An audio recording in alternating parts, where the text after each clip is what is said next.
There we go. So this is the fifth workshop brought to you by Action Funder, and the first one that's going to be led by 180 Degrees, who I'll introduce in just a minute. And for those of you who don't know, Action Funder is a brand new platform that was recently launched by Semble. And it's a platform that's super easy to use, and it matches community projects with funding opportunities.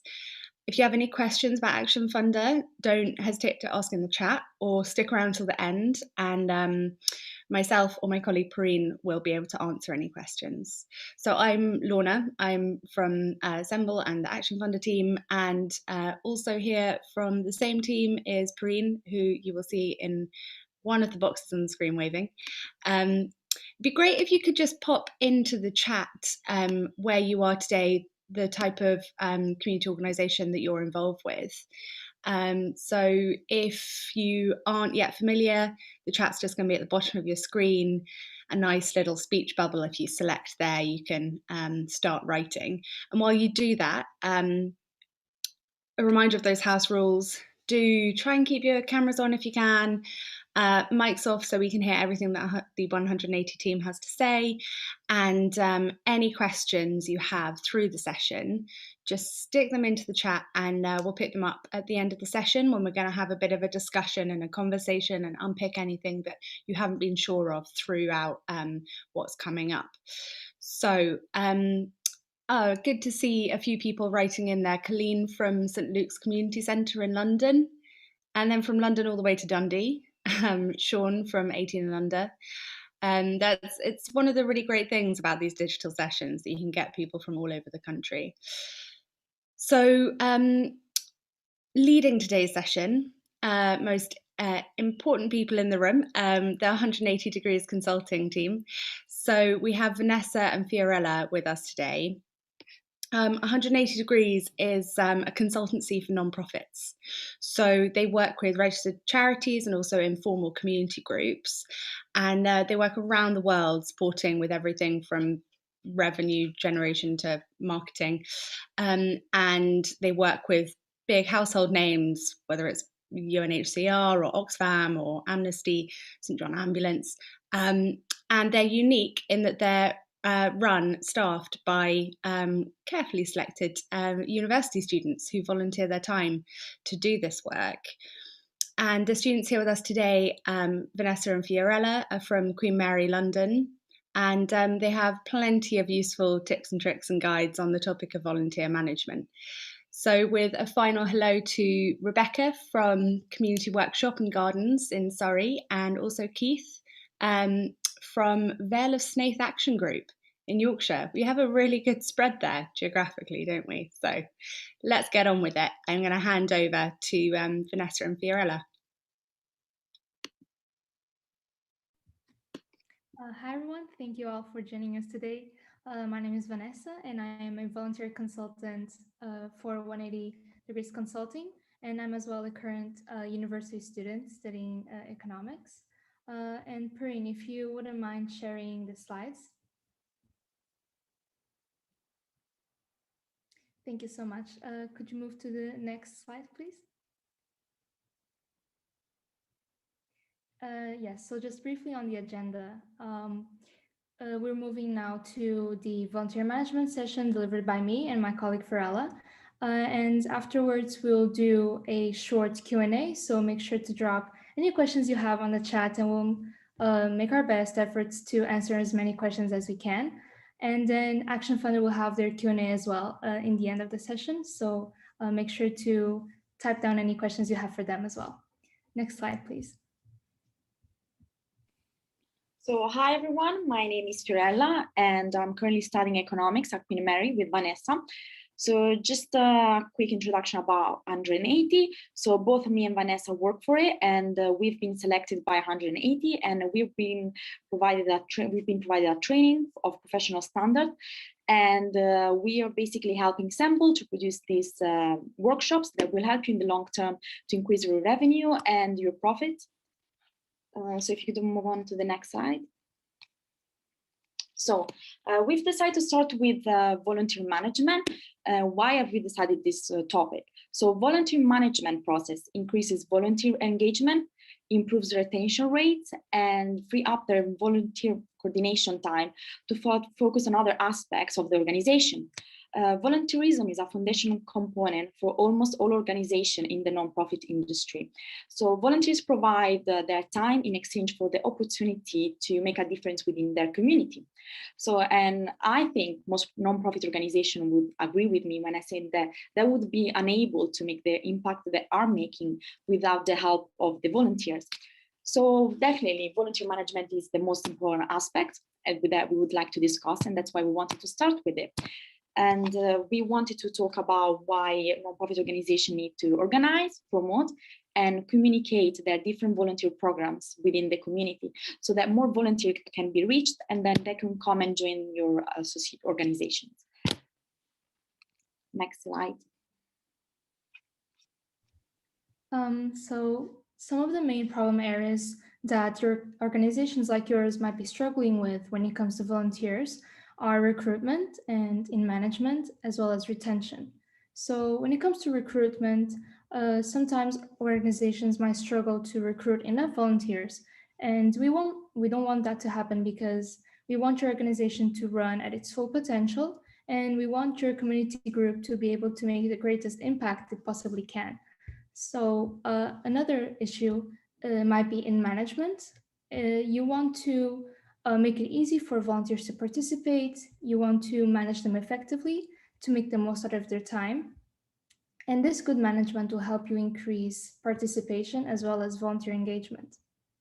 And in retention, you spend many resources recruiting and training your volunteers. So it's only natural that you want to retain as many of them as possible. But your volunteers might leave your organization because of issues in their personal lives, which is out of your control. But some other factors are in your control that you can work on and retain as many volunteers as you possibly can. Next slide, please.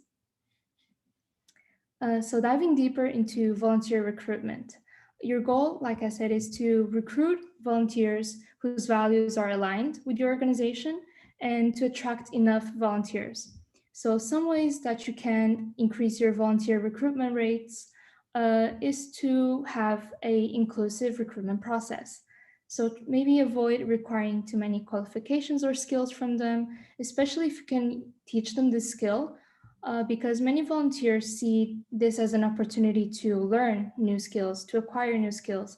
So having too many prerequisites from the get-go might scare them off. Another thing is to have the volunteer sign-up form in multiple languages. So if you want to attract volunteers from all sorts of backgrounds, make sure that the role description and application form is available in multiple languages. This is especially important if your community group is operating in an area that is very culturally diverse and you wish to include everyone in the community. Another point is to have a very clear description of the role because this might be very obvious, but sometimes the barrier to applying is a lack of clarity and understanding of the role. So try to be as specific as you possibly can by stating how many hours they're expected to volunteer, maybe what sort of tasks they will be doing, who they will be working with, because you want to prevent volunteers dropping out because their expectations are not aligned with what the role actually is. That's another point to take into consideration. You can also try to make the role more appealing. Include pictures of your volunteers in action in your website or in the volunteer description role. This helps volunteers visualize the setting and picture themselves in that position. It's really a very powerful tool that gives them a better understanding of the role. So an example, if you think of this, you want to buy a t-shirt, you're on the website and they give you a description of the t-shirt's color, size, fabric, fit, everything, but they don't include a picture of the t-shirts that you want to buy. So chances are you probably wouldn't buy it. And that's why it's important to include pictures of your community group. You can also try to make the role more appealing by stating the beneficial outcomes of the role. What soft skills will they gain by volunteering in your community group? because there might be benefits that they didn't think of. Another important point is to advertise. Social media is a very powerful tool, as you all know.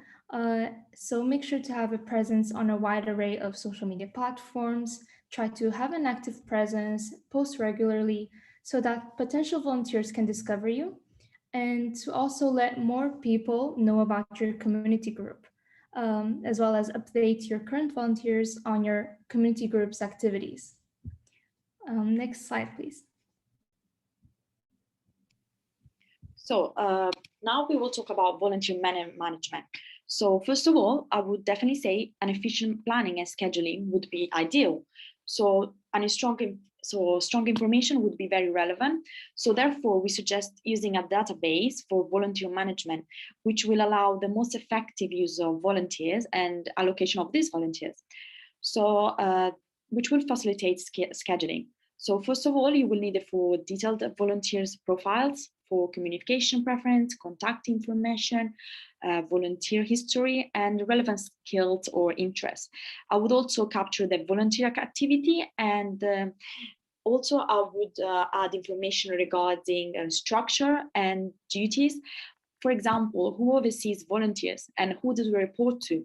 And I would also add information regarding programs and strategies such as training, and how often would you train your volunteers, and who would be doing it.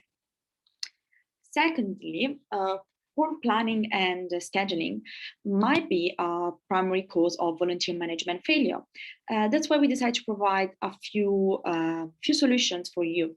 So the second that we decided to provide is about childcare. So can your volunteers bring their children during volunteerships? Maybe consider offering some flexibility and childcare options that would allow volunteers to have their children supervised while at work. So that would be great and would allow more people to be able to join your program.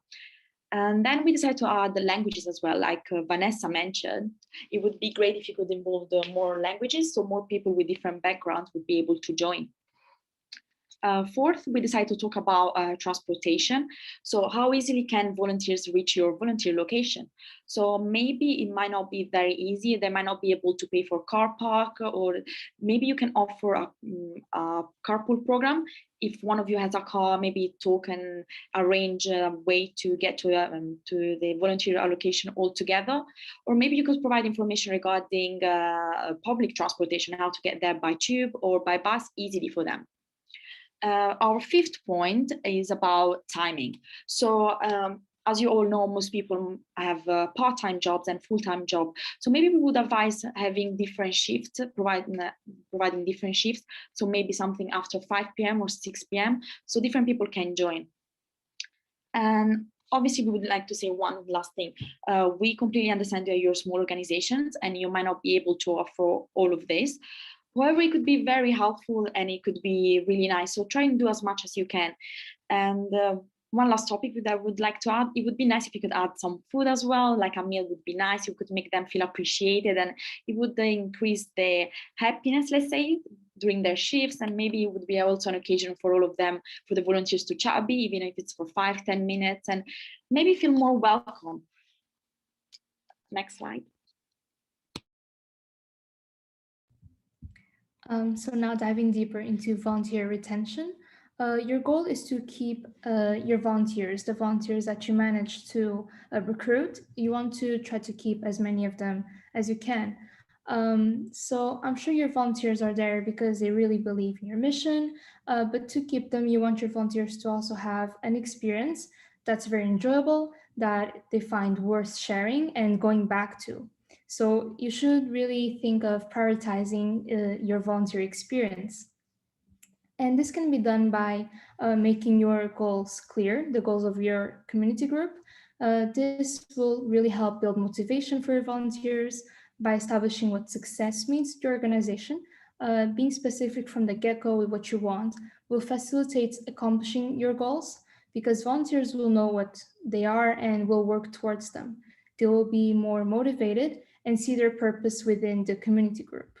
And a tip for setting goals is the acronym SMART goals, for them to be specific, measurable, attainable, realistic, and time specific. Another tip for volunteer retention is by offering training. This can be obviously in-house training. You don't need to recruit external training to be provided. This can be in-house training provided by members of your community group. It doesn't have to be an extra cost to you because, you know, I'm sure that many members in your community group have loads of knowledge acquired from experience that they can transfer to your volunteers. This will help volunteers gain knowledge and confidence to perform well in their role and will be very fulfilling as they experience personal growth while volunteering in your community group. Another point to improve the volunteer experience is to prioritize regular volunteer recognition. Your volunteers want to know that their work is valued.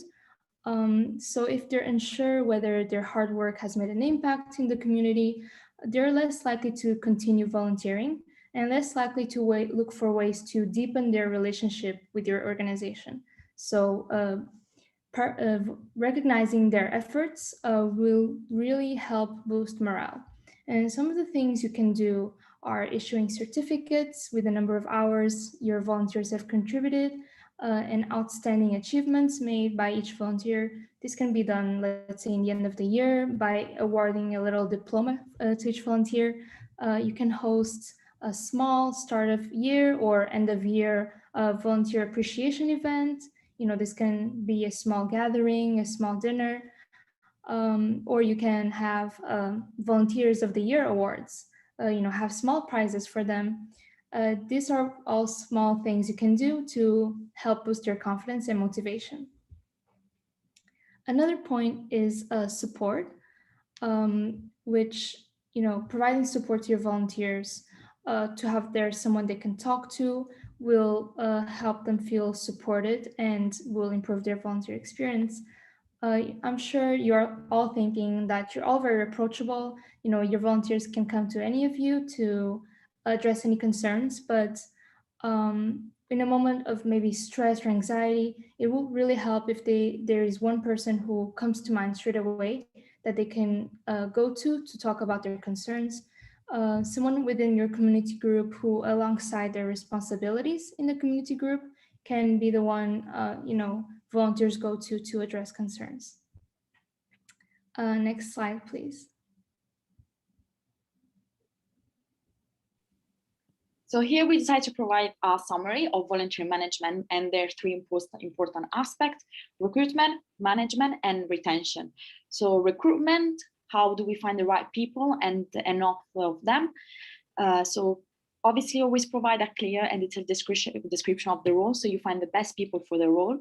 Inclusivity, so you find so everyone can be inclusive and can find themselves in the organizations. Always state the benefits of the role, and be present on social media and active on social media so you can recruit as many people as you can. And obviously, like word of mouth, the more people know about it, the better, and more people will come. Management, how would you facilitate the volunteer participation? Make it easier to register availability, communicate with volunteers, set a database, provide flexibility, and obviously include as well more languages. And the last part would be retention, and how can we improve our volunteer experience, set clear goals, create motivation, create recognition as well. So the volunteers are valued for their work and they feel appreciated, provide training and have tools how to make them better and how to grow, and support as well. So they always know how, if they need to talk to someone, they will always have someone. Next slide. So I would like to thank everyone for joining us, and hopefully I will see you next time, which will be on the 13th of July, and our webinar will be about budgeting. And if you have any questions right now, you could pop them in the chat, or you could just unmute yourself and ask us, or we can have a little discussion. I just want to start things by saying thank you so much. That was really packed with really useful info across the recruitment management and retention. And if anyone has any questions to get going, do unmute and ask, or if you prefer to put in the chat, feel free to do that. or it'd be great as well to hear any kind of personal experiences across those different areas of working with volunteers, the recruitment, the management, the retention, across that journey. So feel free to unmute. Hiya, I'm Shanjit Bala. I just want to ask you, do you have like a template for recruiting volunteers, that what we need to look for and what forms what areas we need to cover, what details we need to cover with the volunteers? We do have some volunteers come through university, but otherwise the outside volunteers sometimes they come, and some of them I have mostly good experience, but sometimes I had a really bad experience as well. So I'm talking the both ways. I mean, the youngsters been quite good and been doing very helpful work and all that, and they follow what we ask them to do. And when it comes to women of my age, I had a real big issue. She was just jealous as anything, why I'm so successful with the work I'm doing. And then she start stating problems and getting contact with my volunteers and trying to put them against me. And then she started to go and stir up with other people who were benefiting the services, and then trying to find out the inside information. And then I simply says, I can't discuss any matters unless it's my committee members. That sounds It was great learning for me, that, which I never experienced in 9 years, something like this. And this person is still harassing me throughout the other people. How can I handle that? I mean, absolutely believe that you must have already spoken to managers, or like you must have already spoken to people that are higher up in your organizations. And I'm the one who's a chairperson. It's an interesting situation, that, isn't it? The politics of volunteer management, which can become quite complicated. So you went from kind of the question around what are the best things to look for when you're recruiting volunteers, sorry, That's into right. kind of Yeah. the politics of having to manage difficult volunteers. So do you want to tackle that first question, Vanessa or Fiorella, on kind of what to look for in the volunteers that you're recruiting? Yeah, I think a first point that maybe we could address is, recruiting in the first place. I think obviously your organization wants to include as many people as you possibly can. Anyone who approaches you, you want to welcome them into your community. But sometimes to prevent these situations, it might be best to set a maybe stricter recruitment process. Have everyone have a short interview with you just to make sure that their interests are aligned with yours, that they understand what the community group is about, what things they're expected to do, things they can expect from you. I think having a short interview, application process might prevent these issues from, coming up in the future. yes, because in a short interviews, you can definitely understand someone's real intention and someone true colors. Like you can have a chat with them and you can ask them questions and maybe understand if they actually research the company, the organizations, if they know why they actually want to volunteer or if it's just for other purposes.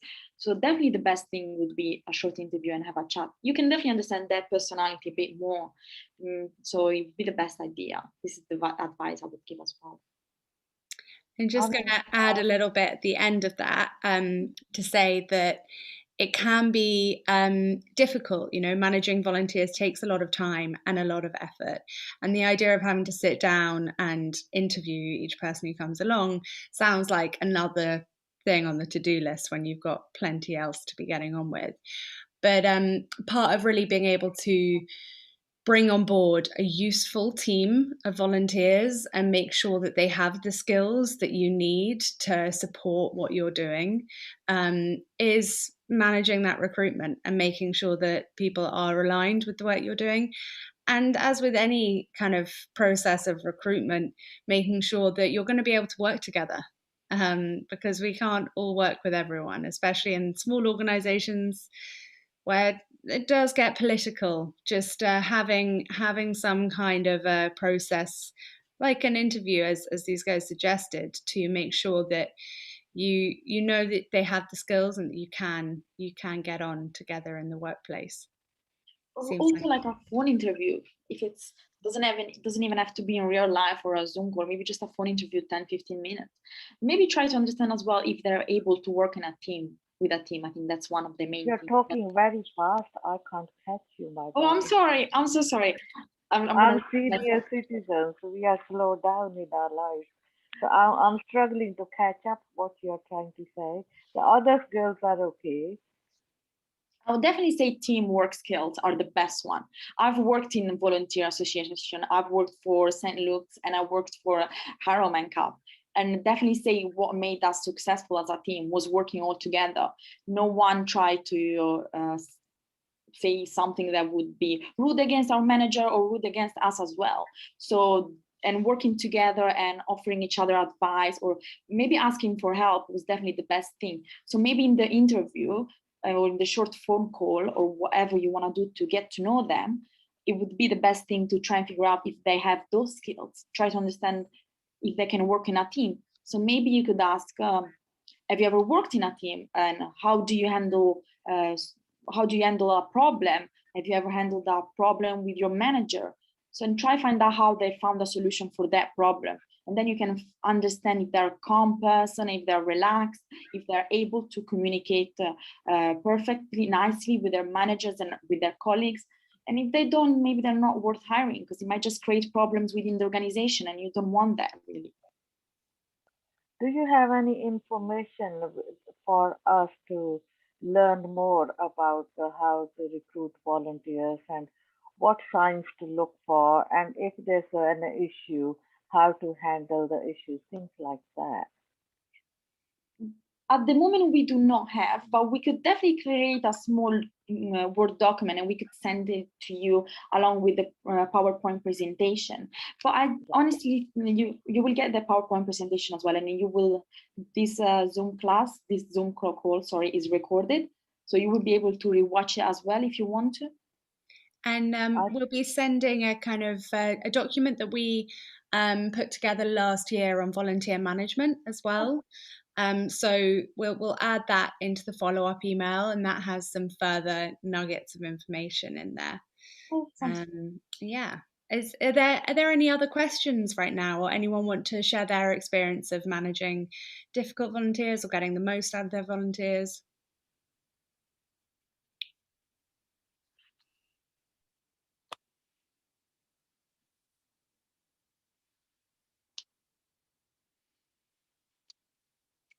No? Okay. Maybe if you want to share some tips for the other organization as well, maybe something that you've learned that might help other people as well. Anything that you can think of. It is always useful in a forum like this, thinking about the fact that we are all involved in community action and supporting organisations, big or small, formal or informal, that are engaged in direct community action. And so we all have kind of a similar ballpark of experience. So if anyone does have any advice to add to this session, to share with others, that is really helpful. And equally, if anyone has any questions around accessing funding, which is what the Action Funder platform is all about, please do ask those.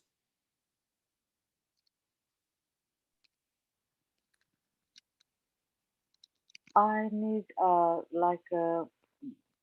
direct contact number with the funders. So sometimes it's a problem to understand the email, and it's good to discuss about the funding and or any other issues we have due to my English is my second language. And this is the little issue I'm facing when I do not have a volunteer on the board. on the spot. So sometimes it's good to talk and understand. I communicate. I gain more information through communication rather than emails. That helps me better. So Okay. I mean, yeah. So So if I have to ask any question, I can ask, on the phone. It's easier. the And funding that's available on Action Funder, so there are, is it 7 funds live at the moment, Pareen? 6 funds, maybe? I think 6, because one closed and another one's closing tomorrow.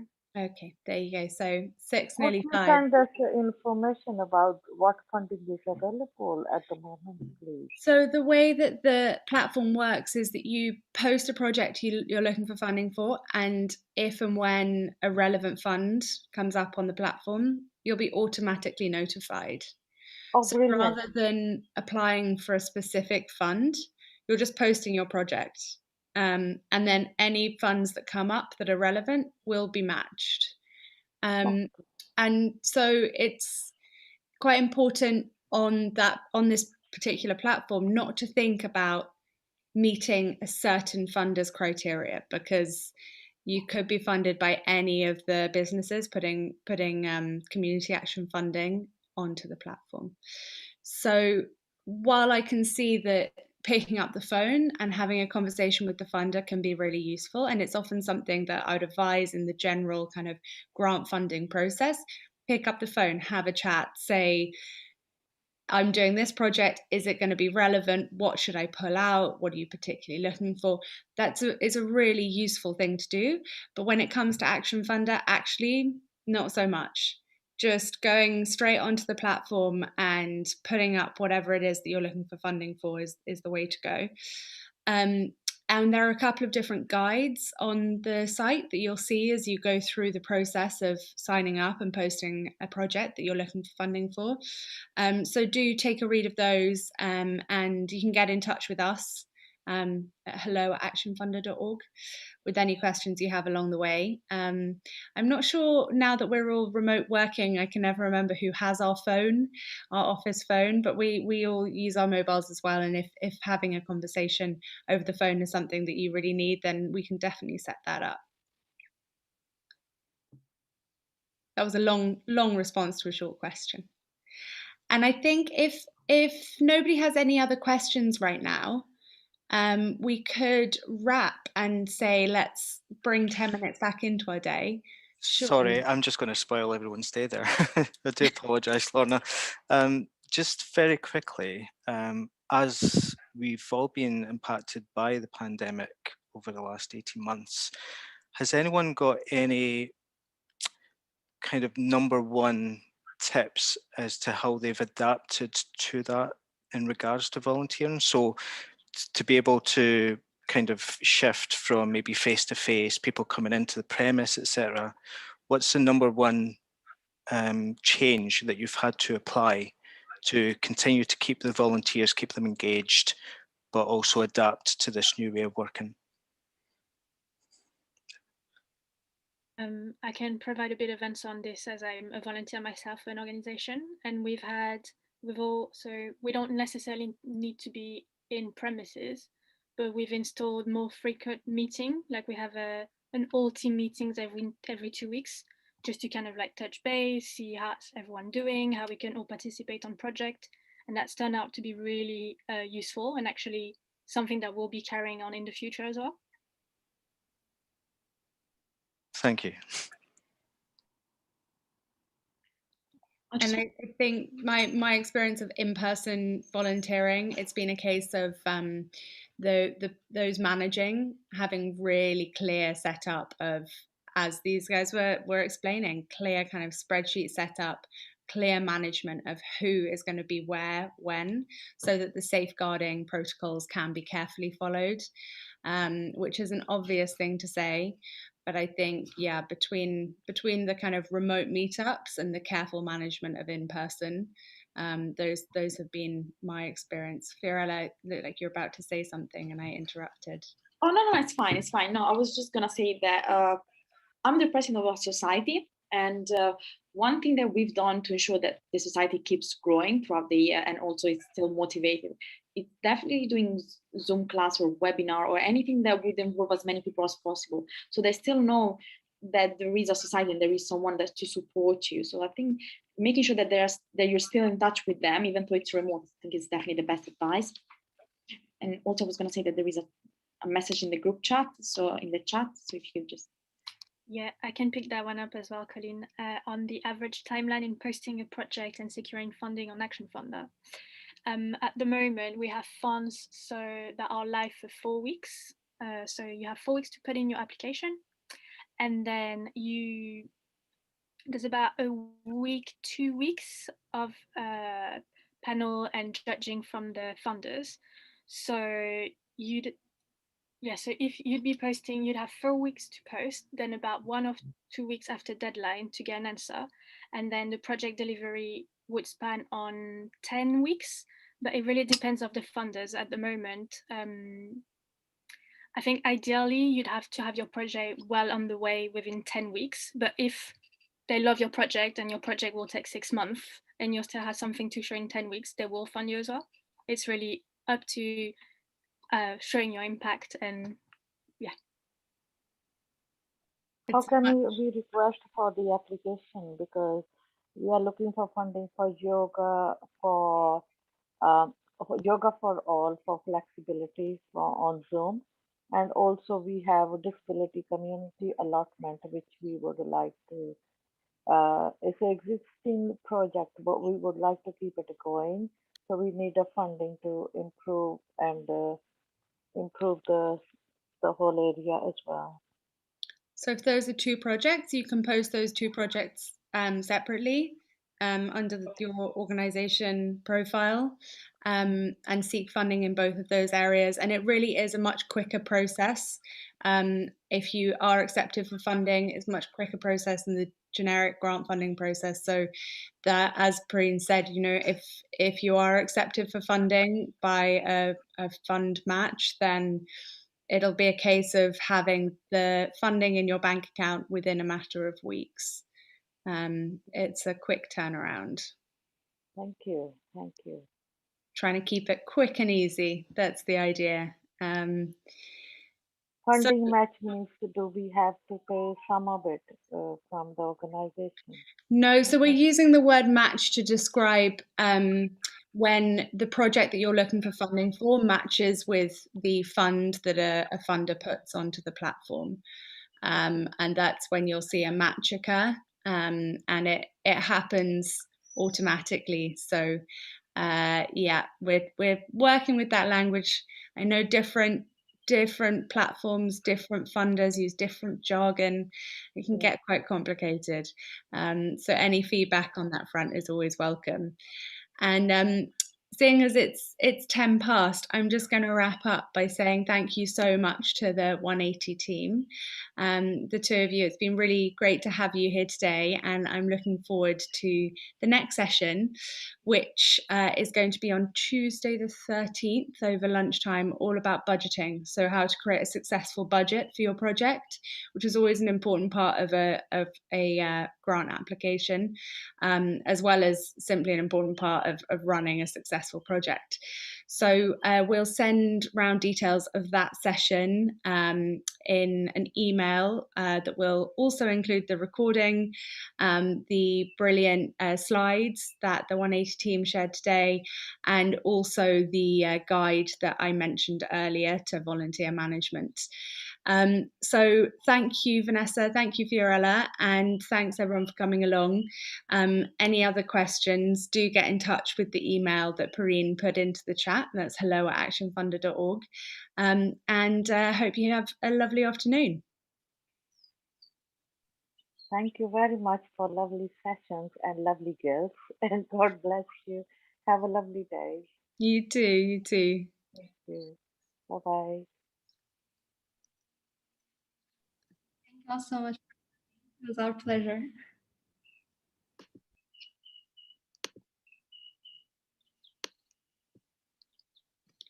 So, Pareen, it might be a good idea to put the last few people into the waiting room. Sometimes people get a little bit stuck in the room. And let's just pause the recording Yeah, I didn't